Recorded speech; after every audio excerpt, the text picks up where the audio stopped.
Hello everybody and welcome to today's morning market. So today I'm going to concentrate on the IMF, so the International Monetary Fund, and their World Economic Update. So within that looks at forecasts for economic growth around the world. So those forecasts are produced by IMF staff economists, and within that, the last time that was updated was in October time. So really it's a good chance just to see how economic forecasts have changed over the last 3 months. So what are the key takeaways? Well, actually the key takeaway is that the IMF's outlook for global economic growth is much brighter compared to the outlook that they painted in October.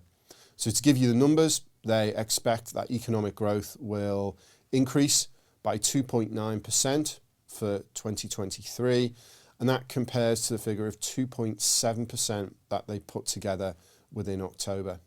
But really, what's been the kind of key driver around that? Well, what you've seen is economies being more resilient in light of elevated inflation, in light of higher interest rates, in light of the Ukraine conflict. But really the key thing that has changed over the last 3 months is what's happening in China. So I'm sure you all have seen China has abandoned zero COVID. So zero COVID was their policy, whereby if an individual or a small group of individuals caught COVID, then they basically locked down the whole city. So again, that would be very painful for economic growth, and that's been abandoned. So what you're seeing is, when you look at the IMF's forecast for China for growth for this year, it was 4.4%. It's now gone up to 5.2%, so significantly ahead of that October number overall. But it's not just China. Now, if you look at the Europe figure, that is now forecast to be 0.7% increase for this year, compared to a 0.5% increase in European GDP forecast for this year in October. And that's because Europe has proven very hardy at adapting to higher energy prices. And actually, European gas prices, and for those of you who watch morning markets a lot, you'll know this, European gas prices have actually come down much faster than anyone thought.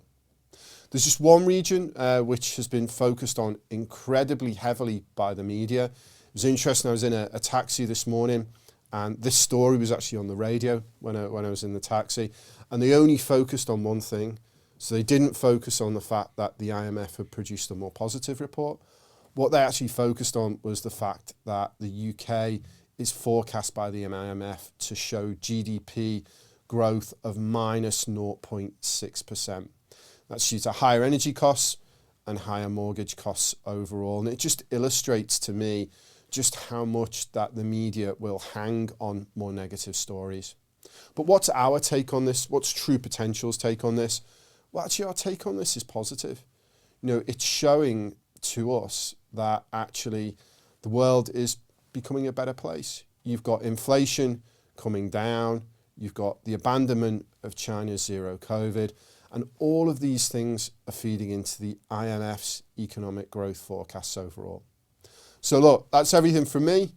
I hope you enjoyed today's morning markets. I'm going to give it a shameless plug, which is a podcast which is going to be later this week, which is focused all around interest rates and is an investment management special. So please do listen to that.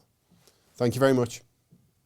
If you're interested in taking your investing to the next level, or would like to know more about the options available to you when you retire, then download our free guides to ISAs and pensions.